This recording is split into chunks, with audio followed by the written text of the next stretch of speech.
Banorët e Posribës po mbyllin një tjetër vit pas zgjidhje për problematikën e ujit të pishëm që në rubinetat e shtëpive të tyre mbërrinin ndotur. Ankesat kanë rënë në vesh të Shurdhët dhe Bashkia e Shkodrës së bashku me ndërmarrjen e ujësiellës kanalizime vijojnë të shpërfillin kërkesat e tyre. Institucioni prefektit ishte dera tjetër ku trokitën këtë të mërkur, ku banorët kërkojnë që prefektja të vërë në lëvizje institucionet për këtë problematik.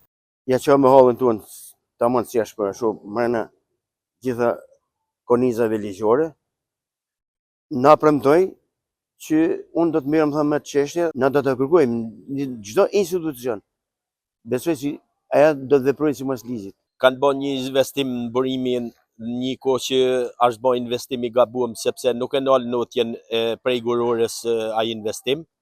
Pavarësisht se kanë me atë investim kanë not edhe ujin e pishëm si ka kanë, se kanë fut ujna sezonale, edhe këta ja në ku me prefektes, si kryeministër i Shkodrës është kjo, tash kjo ka ndorë që të lëvizin institucionet, sa mrena korniza ligjore si ka, inshallah po bjen taman përshkojnë punët atë ku duhet. Inshallah s'bjen nasi, kërkuam edhe i takim me kryeministrin, nëse na bojnë të mundun, mirë, s'na bojnë të mundur, prap se prap na këta ankesa, këta kërkesa, nuk do t'i nalim deri në Hag.